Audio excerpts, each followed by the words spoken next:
We will now welcome Milind for a talk on AI for social impact, results from deployments for public health and conservation. While I make the introduction, Milind, feel free to see if you can share the slides. Great, so I can continue the introduction. Milind Tambe is a professor at Harvard. So he's the Gordon McKay Professor of Computer Science and Director of Center for Research in Computation and Society at Harvard.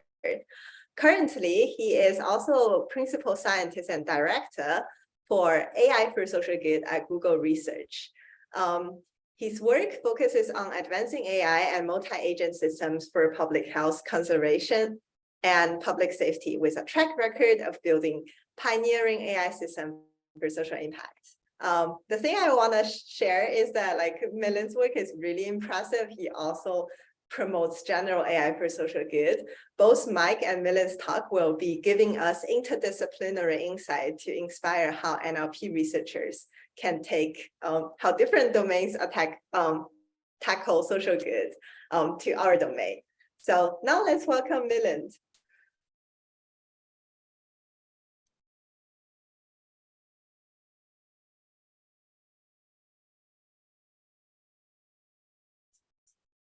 All right, so let me get going. Thank you for inviting me, and thank you for that introduction. So for the past 15 years, my team and I have been advancing AI and multi-agent systems research for social impact, focusing on topics of public health, conservation, and public safety and security, with the key challenge of how to optimize our limited intervention resources.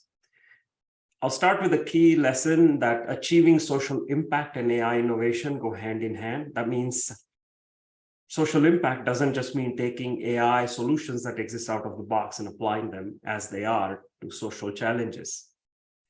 One example is public health, where we have large populations to serve limited number of public health resources. So concrete example here is work we have done with youth experiencing homelessness in Los Angeles.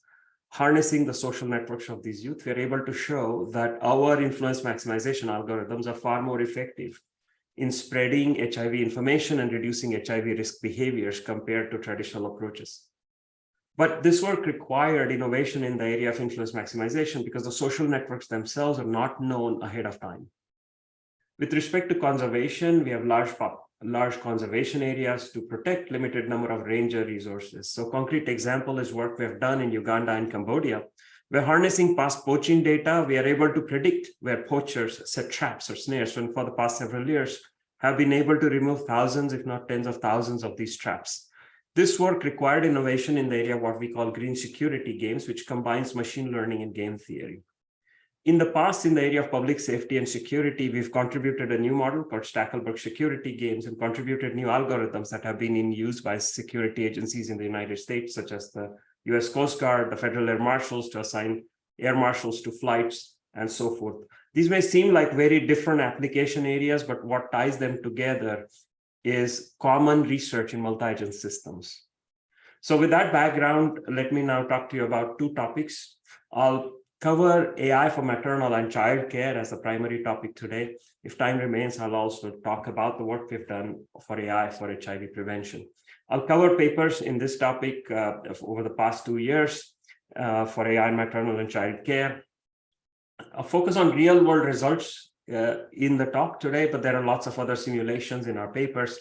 And I'll highlight the role of lead PhD students and researchers who did the work by putting up their pictures in the top right-hand corner of the slide on which their work is shown.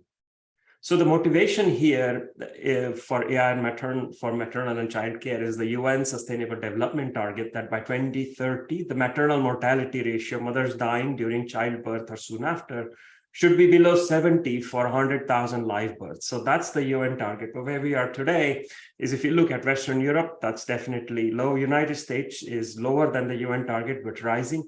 In the developing world, the rates are falling. But for example, in India, the rate is still above 100. So that's where we begin today. A woman dies in childbirth in India every 20 minutes. 4 out of 10 children then end up being too thin or short. We are very fortunate to be working with a nonprofit called Arman, which works with 26 million beneficiaries of mothers in India. It's active in 19 states. Very inspired by the founder of the nonprofit, Dr. Aparna Hegde, who says that pregnancy is not a disease, childhood is not an ailment, dying due to a natural life event is not acceptable. I met with Dr. Hegde in summer of 2019 in Mumbai, and we said we should collaborate. We want to do something with AI to help our organization. What can we do and how? Ultimately, we settled on one of their mobile health programs called mMitra. Essentially, it's a weekly 2-minute automated health message that exploits the fact that cell phones are very widespread in India. So the 2-minute automated health message in the local language may be something like once an expecting mother registers for the program, something like, you are 3 months into your pregnancy, you should use this health supplement, or your baby is 3 weeks old, get the baby vaccinated. There's 141 such messages that are delivered, starting from the time the mother enrolls all the way to the baby being 1 year old. And Arman has shown through randomized control trials that mothers who enroll in this program and listen to all the messages benefit significantly in terms of their own health and the health of the babies. In fact, 2 million mothers have so far enrolled in this program. So where do we come in? Unfortunately, 30 to 40% of the mothers may enroll and may become low listeners over time, may drop out of the program. To understand why, we were fortunate that Arman took us around to places where they do work, where they register these mothers, localities in which they work. Now, I've grown up in the city of Mumbai, so I'm familiar from the outside with some of these places, but going inside the homes of these families who are way below the international poverty line made it clear why there are so many pressures, and people who register in this program may become low listeners over time. There's just lots of economic pressures here. And so one way to try to avoid people from dropping off is Arman has this call center from where they can call a limited number of these mothers, beneficiaries, to try to motivate them to stay in the program. So the problem is something like this. There are 100,000 mothers who may be registered in the program. Each mother, each week, gets a health message, this voice message. Now we have this call center from where we can send additional human calls to 1,000 of these beneficiaries. And the goal here is to maximize the total number of health messages that are listened to. So consider now this, just as an example, this health worker who has just 5 mothers in this example under her care. 4 of them, shown in red, have not listened to the health message. 1 in green has, and the health worker can decide to only call 2 mothers in this example. Which mother should she call? So supposing she calls the first 2, these 2 red turn to green. There's another one who was red also turns to green. So this turned out to be a good choice. Now the health worker has to decide who to call this week in order to get people to turn green. So she decides to call the 2 who are red, but this turns out to be a bad choice because the 2 red remain red, and in fact, the 2 who are green also turn to red. The point here is that a service call, which is what this health worker is giving, a live service call, may not change a beneficiary's state in terms of listening to the health messages. On the other hand, the beneficiaries may change their state on their own, and yet we have to prioritize 1,000 beneficiaries per week out of the 100,000 each week. And essentially what we are trying to do is to maximize the total number of greens that we see in the change of states. So we turn to Restless Bandits as a way of trying to solve this problem, where we pull K out of N arms per week. So for people who may not be familiar with Restless Bandits, each arm of a Restless Bandit is a Markov decision problem, where each mother now is modeled as an arm. A mother might be in a bad state. She has not listened to a voice message, the automated health message, or a good state. She has listened to a health message. We have an action to call the mother via service call, which causes a change in the transition probabilities. If we don't give a service call, not intervene, the probability of going from a bad state to a good state may be 0.2, but when we give a service call, the probability increases here to 0.8. Now, In reality, of course, we have 100,000 such arms. So there's 100,000 such MDPs, and we have to pick 1,000 of these MDPs, which is clearly combinatorially very difficult. So the way to solve this is we compute a Whittle index for each arm, which is essentially a way of ranking all of these 100,000 arms. Informally, a Whittle index computes the benefit of intervention on a mother. By definition, it is the infimum subsidy you can offer in a particular state, the passive action such that the Q values of the passive and active, the intervention actions become equal. Now, the ready-made algorithm that's just available to compute a Whittle index, fortunately, we had designed one at AMAS 2016 that we're able to use here to choose. So we rank all of the arms and then pick the top 1,000. Now, there's another point needed, which is to prove indexability in order to show asymptotic optimality. I'm going to skip that proof here and jump right into one of the limitations, another limitation we face. Normally, when we compute the Whittle index of restless bandits, we assume all of the transition probabilities, essentially all of the behaviors of all of the arms are known. Here, when a new mother walks into the program, we don't know her behavior, the transition probabilities of going to a bad state to a good state. What we do have is limited previous beneficiary data. For each mother, we have features such as age, income, education level, etc. And the transition probabilities in the sense that she was in a bad state, that she got a service call, remained in a bad state, or bad state, service call, good state. So based on these engagement sequences, we can cluster different mothers, and that will also speed up Whittle index computation. So essentially, we are going to take all of the mothers, take their transition probabilities, cluster them, and then learn a mapping from features to these clusters. So essentially, when a new mother walks in, given her age, income, education level, we can map her to a cluster. From the cluster center, we get the transition probability of going from a bad state to a good state, etc. Once we know the transition probability, we can compute the Whittle indices of all of these mothers and then choose the top K. So having solved this problem of knowing the transition probabilities, the next thing we did is a large-scale field test. So this is a study with 23,000 beneficiaries, as far as we know, first large-scale application of restless bandits for public health, where we divided this 23,000 group into three. There's a 7,667 beneficiaries per group. One group was a restless bandit group, one was a round robin group, and the third was a current standard of care group. So in each group, we pulled 225 arms, that is called 225 mothers per week. In the restless bandit group, the 225 we called were the 225 at the top Whittle indices. In the round robin group, we call the first 225, then the next 225, then the next 225. In the current standard of care, there is no calls going out because that is the current standard of care. And now we want to know how many more health messages are listened to over the current standard of care in the remaining two groups. How many more green boxes do we see here? And here's what we find. On the x-axis here are different weeks. On the y-axis is cumulatively how many more messages are listened to. Blue is the restless bandit group, orange is the round robin group, and we can see that cumulatively the restless bandit group has significantly more messages being listened to, 600 more messages in fact. And if we look at it in terms of statistical significance, we find that difference between restless bandit and current standard of care is statistically significant, but round robin versus current standard of care is not statistically significant.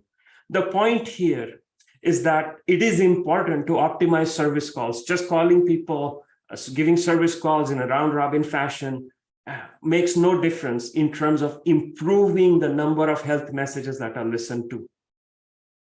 So having completed this study, our next step was to build an actual deployed system, which we did. The system is called Saheli.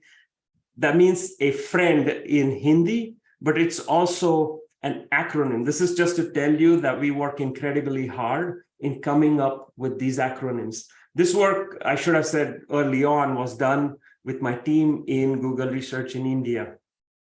So this system has been in operation for since April of 22. 100,000 beneficiaries have been served. If you look at from sample of 5,000 beneficiaries that we tested to see what was happening, number of drop-offs prevented roughly 30%. And then where was the maximum impact in terms of more listening? It's the bottom 25 percentile of low listeners who, after Saheli's deployment, had 130% improvement in content exposure. So they're listening to lots more messages, health messages. Given this deployment, there's this YouTube video. You're welcome. If you are interested, you can take a look, made by a very talented team, AI for Social Good in partnership with Arman. So Dr. Aparna Hegde is interviewed there, and you can see her saying that we are able to reach out to more and more women each week and get them back into the fold and save lives because of AI. They also interviewed some of the beneficiaries. I'm going to show you a clip. Hopefully it will come through. And this beneficiary speaking in Marathi.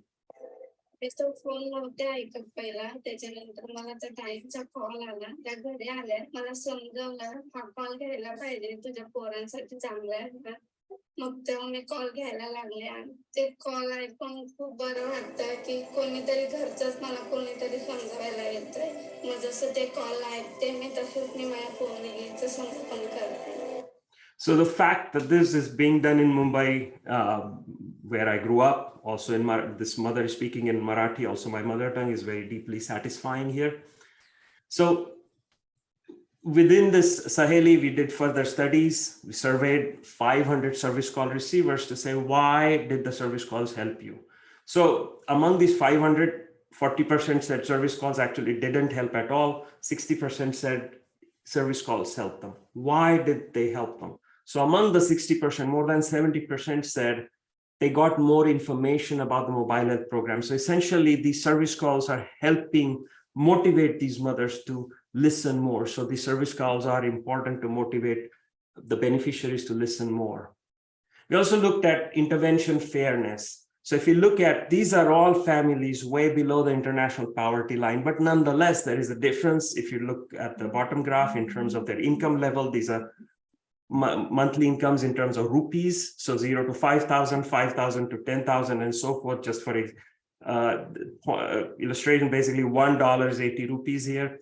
And then education is on the top graph, and you can see these are people who have, most of them are below high school education. So the orange is a distribution of the whole population, and blue is who got a service call. The point here is that the service calls the blue is higher than the orange in the lower income categories, in the lower education level categories. So service calls are going more towards those who have low education and low income. So this is what Arman desires, and we're glad that this is actually what Saheli is doing. But in reality, we do want to further investigate this, and this is a topic for future work to ensure distribution that is skewed more towards lower education and lower income categories. We also looked at other simpler alternatives. So for example, could we have used a greedy approach rather than the Whittle index approach? And so for that, given all the data we had collected with the real world experiments, we ran a simulation and were able to show that in simulation, the Whittle index policy would have led to more mothers listening to calls rather than the greedy policy. So this is providing some evidence that the use of Whittle index was actually useful. In terms of next steps, one very interesting approach we're pursuing is decision-focused learning. To understand what this is, remember that this is a whole data to deployment pipeline. We start with the data collection from Arman, and then there's a machine learning phase that maps features into transition probabilities, behaviors. And then there's an optimization phase that computes the Whittle index to choose the top K mothers to call. Now, we have two stages. We have a machine learning phase. We are trying to maximize learning accuracy. And then there is the optimization phase, which is trying to maximize decision quality. These are two separate stages, but maximizing learning accuracy does not translate into maximizing decision quality. And so here's a real world example from Arman, where there are two data sets. The orange has a higher learning accuracy and blue has a lower predictive accuracy. So we are, with blue, not able to predict the mother's behaviors as accurately. Therefore, we would imagine that when we choose Whittle indexes and call based on the blue, we would get lower listening behavior. But in reality, the exact opposite happens. Blue, there's more mothers listening to health messages, even though the predictive accuracy is lower. Why might this happen? So let's look at it in terms of this illustrative example. Features on the x-axis, transition probabilities on the y-axis. The blue are low-risk mothers in terms of drop-off, red are high-risk mothers in terms of drop-off. And now if we say we're going to learn stage, we do this two-stage approach. First, maximize learning accuracy, and then choose the high-risk mothers. The linear regressor line that is shown here has a high learning accuracy, but completely misses the red high-risk mothers in making predictions. And therefore, when we choose mothers based on this linear regressor here, which has maximized learning accuracy, we miss all the high-risk mothers. On the other hand, decision-focused learning modifies the loss function to directly maximize decision quality.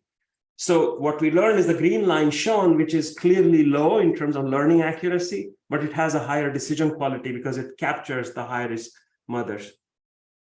So this decision-focused learning is what we are today implementing with Arman. Just to be clear, with the two-stage, the gradients that get computed are trying to maximize the MDP transition probability accuracy. But with decision-focused learning, we are trying to maximize decision quality. So the gradients are directly looking at the solution quality, which means we have to differentiate through the Whittle index computation. And it's unclear beforehand if this is differentiable or not. And in our AAAI 2023 paper, we show that indeed this Whittle index is differentiable. And with this, we have now done an experiment here with 9,000 beneficiaries, another randomized control trial with decision-focused learning. And if we look at predictive accuracy, so we compare two-stage and decision-focused. Predictive accuracy, the two-stage, meaning first maximize learning accuracy and then do optimization. The orange, which is the two-stage model, does better. But in terms of actual performance, how many more health messages are listened to? On the y-axis here are different weeks, and on the x-axis here are different weeks, and the y-axis, how many more health messages are listened to. Decision-focused learning, even though it has lower predictive accuracy, leads to more health messages, more ultimate solution quality. This is an actual in-the-field experiment. Given these results now, decision-focused learning is now what's deployed with Arman. I'll go through some other topics that we are investigating rather quickly here, and then turn to a second topic of HIV prevention. So one other topic is robust restless bandits. So for example, instead of saying that we give a point probability for transition, we can say that the transition probability lies within some interval, 0.4 to 0.7, rather than saying it's exactly 0.65. So given that we now have interval uncertainty on these transition probabilities, how can we compute the right Whittle index? We do this by doing minimizing maximum regret. It's essentially playing a zero-sum game against nature. We assume that our algorithm is trying to choose arm rankings to maximize performance, and nature is trying to choose parameter settings, transition probability settings within the intervals to cause our rankings to perform as worse as possible. So we can, given the zero-sum game, we are trying to minimize regret. Nature is trying to maximize regret. And solving these games is very difficult because we have large number of ways in which we can rank 1,000 mothers out of 100,000. And nature is trying to choose parameter settings from continuous intervals. So nature has also a large number of parameters it can choose from. So representing this game in memory is difficult, let alone trying to solve it. So we solve these problems using a double oracle approach, meaning small number, we initialize the game with small number of strategies on both sides. And then there's this planner's oracle, which increases the size of the game, the nature's oracle, which also increases the size of the game. We iterate in this fashion until convergence. And this is the way in which we can find robust strategies. And we've applied this in the context of Arman. This is currently in simulation in our AAAI 23 paper, shown that it reduces regret. There's quickly going through, there's a very interesting open questions related to online learning with these restless bandits. Another area of work is applying the same ideas to other challenges in health. For example, tuberculosis. Beyond, second to COVID, tuberculosis is a major killer across the globe. In India alone, 500,000 people die due to tuberculosis, and 3 million are infected. So patients are supposed to take these pills for 6 months in order to get themselves rid of TB. I get tired if I'm asked to take pills for 6 days, let alone 6 months. These patients then drop off of taking these pills. And so again, we have this challenge where a health worker has to, given a number of TB patients under her care, choose who to call every day, and she can't call all of them. So in this case, she may call the first 3, and 2 of them may say, I took my medicine last night. A third one may say, I did not. And then she encourages them to take their medicine tomorrow, and then again has to choose who to call. So this problem is very similar to the problem I just mentioned in maternal and child care, except that the state of the patients is not observable. So this is a challenge of partial observability. And so this is a Restless Bandit with POMDPs instead of MDPs. And we have a newspaper that addresses this challenge. This is solved in simulation. But this is just showing the promise of these Restless Bandits towards multiple other public health challenges. And we are exploring these in various applications. With Arman, in 2023, we hope to reach 1 million beneficiaries in 2023. There's a Government of India program, which is Skillkari, which also Arman is in charge of, and we are talking to Arman to work with the Skillkari program. This has 25 million mothers it has served. At any 1.3 million mothers are enrolled in this program. This 5.28 crore audio messages means 52 million messages have been sent out. And so again, trying to reduce dropout and thus contribute to health of mothers and babies, something we are looking towards for 2023. In our paper at ICHCAI 22, we showed simulation results with another NGO called Help Mom in Nigeria, also looking at maternal and child health. And with another NGO called Cushy Baby, we're looking at childhood malnutrition. So these are some of our areas of future work. So I'm going to switch in the last 5 minutes or so just to give you a flavor for some other challenges that we have addressed. This is AI for HIV prevention, and I want to quickly go through it here. So this is work that was done while I was in Los Angeles. There's a large number of homeless youth that sleep on the streets of Los Angeles. 6,000 sleep on the streets every night. The rates of HIV in this population are 10 times the rates of normal house population. And so shelters try to spread information about HIV. They can't reach out to every one of these 6,000 youth. So they'll try to talk to peer leaders, expect these peer leaders to talk to their friends to talk to their friends, and in this way, information to spread in a social network. This is real face-to-face interaction. This is not happening on Facebook, etc. And the question now becomes, how do we choose these peer leaders? So normally, in terms of influence maximization in computer science literature, we assume that the social network is input given to us. In this case, each number here is a homeless youth. Each edge here is a friendship edge. And now we're trying to choose key peer leaders, in this case, 3 peer leaders, but in general, there may be more, so as to maximize influence, spread influence of information about HIV prevention. So here's one of our social work colleagues actually educating these youth based on how we had selected these peer leaders. Now, we assume information spreads with this independent cascade model, where if a youth C is educated about HIV prevention, they'll inform their neighbor D with a probability of 0.4. And if D is informed, D will educate their friend E with a probability of 0.4 about HIV prevention. In reality, of course, there's a lot of uncertainty. And in fact, this is a key feature for AI for social impact, that there is a lack of data and uncertainty. So we have uncertainty in propagation probability, so we can't assume that we know in reality exactly the probability is 0.4. There's a multi-step dynamic policy because youth may show up. We may call 3 youth, or we may call 40 youth in our information sessions. But many of them, because they are under difficult circumstances, may be no-shows. So we need dynamic policies to handle no-shows. And the social network itself is actually not known. We can do a sampling of the social network to predict the rest of the network. So we've addressed all of these challenges in developing a system called Change. And I'm going to just tell you the experimental results here. So we did this. Change is our algorithm to spread influence using social networks of homeless youth, where the social network is sampled by looking at only 15% of the youth. We did a study with 750 youth. This was done with Professor Eric Rice at USC. There's three arms in the study: 250 youth under change, 250 in degree centrality. This is the traditional approach, bring in the most popular youth, and 250 in control, which is there's no influence being spread. So in change, we are selecting peer leaders based on our algorithm. Degree centrality, we are selecting peer leaders, influencers using bring in the most popular youth, ones with the highest degree, and control group, no influence is being spread. And we want to look at, is there actual reduction in HIV risk behaviors? So this is the first large-scale application of these influence maximizations for public health, done in collaboration with 3 homeless shelters in Los Angeles.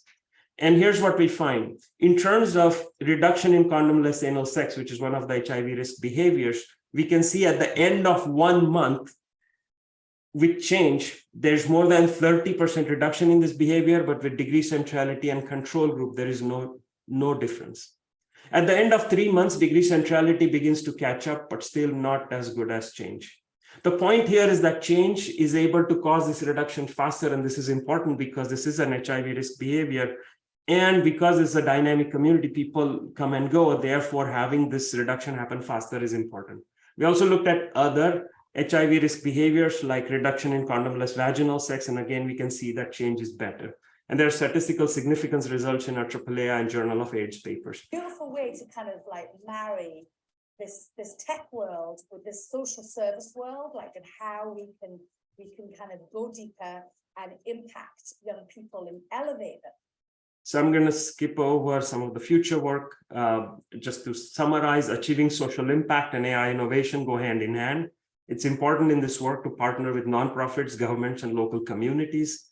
We want to avoid helicopter science where we go into a community, take their data, publish a paper, and run away. We want to continue working with them. The whole data to deployment pipeline is important. It's not just about improving algorithms, but taking the data and all the way to actually deploying things. It's important to step out of the lab and into the field, because we may come up with innovations in the lab that are actually not useful at all in the field. And embracing interdisciplinary work with social work, conservation, and so forth is important. And finally, we are supposed to be living in the world of big data, but often in AI for social impact, lack of data is the norm. For example, the social network itself is not known, and therefore dealing with this lack of data should be part of the project strategy. So with that, I'm going to end. Thank you very much for listening to me. Thank you so much, Milind, for the wonderful talk. And I really love all the lessons here, like step out of the lab and into the field. Thank you. Wonderful. So now we welcome any questions to Milind and Mike. And for people participating or asking questions, feel free to turn on videos. Yeah. Go ahead, Radha.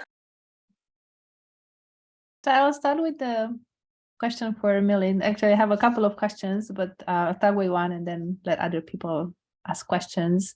I think your work is really fascinating, and I was wondering specifically about the project that you described with health messages delivered to women in India.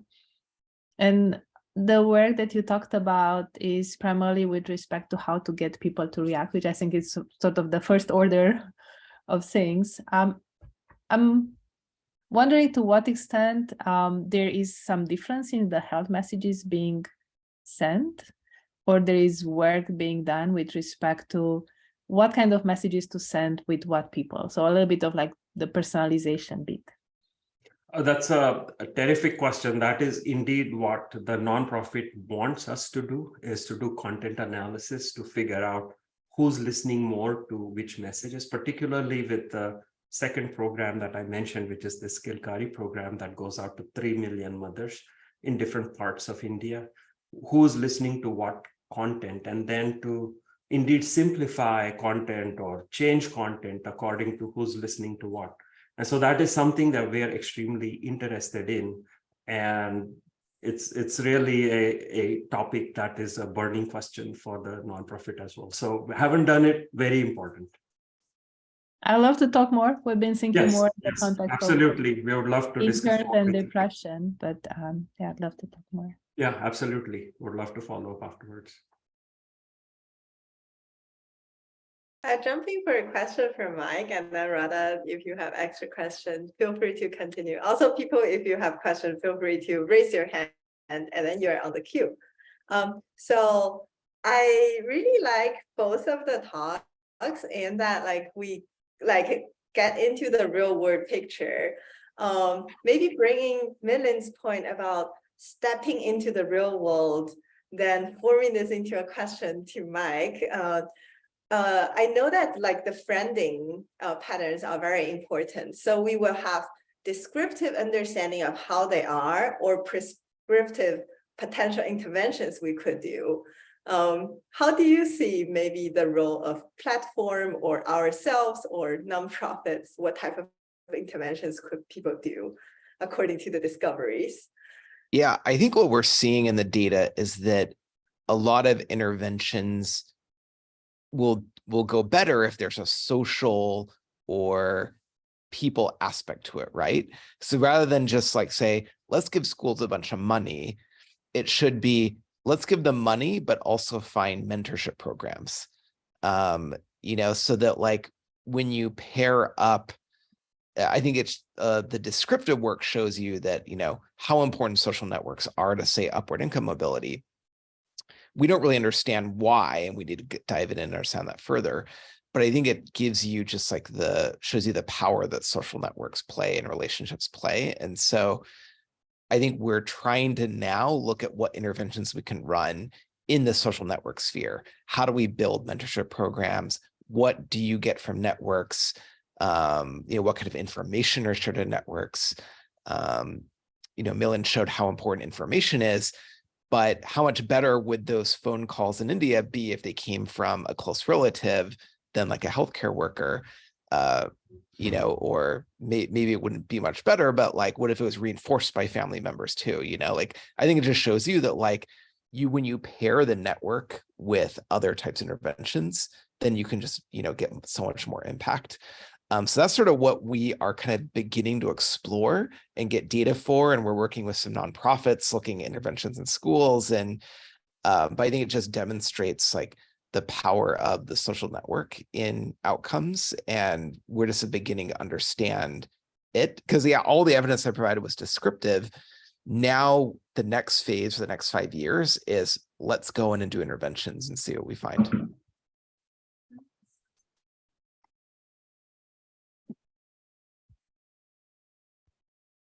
I can ask my next question until people think of more.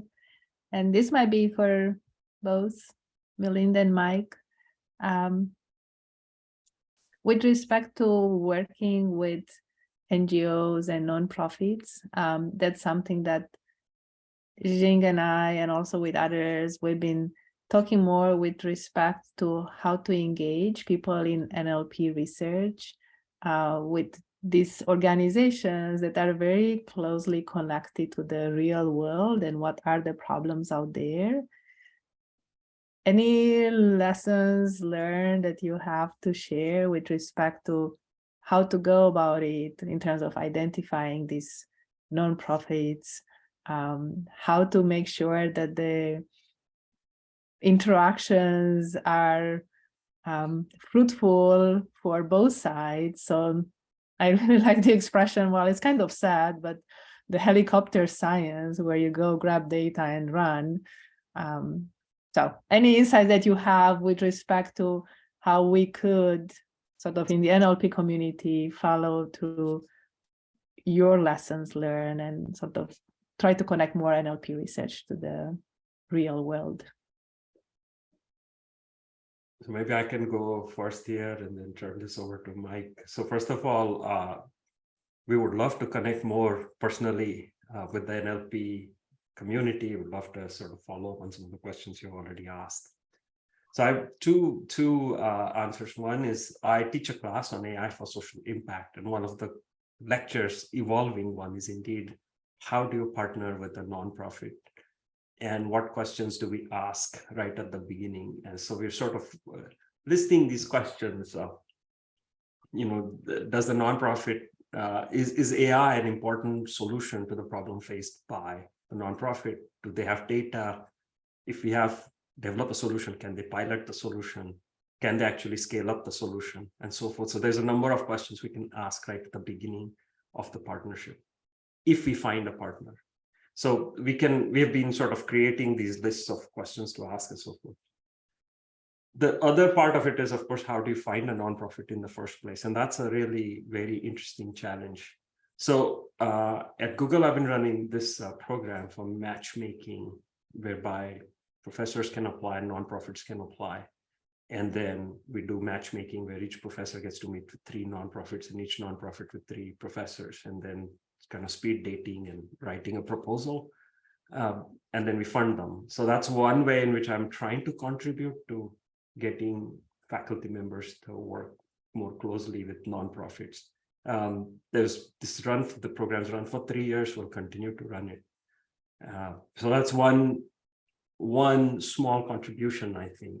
But there's a scope here for building a very much larger scale organization, like on the model of partnership with AI or something like that, whereby we can do something much bigger in terms of pairing researchers with nonprofits. And I would love to hear more thoughts along those lines. And perhaps Mike has more thoughts along those lines as well.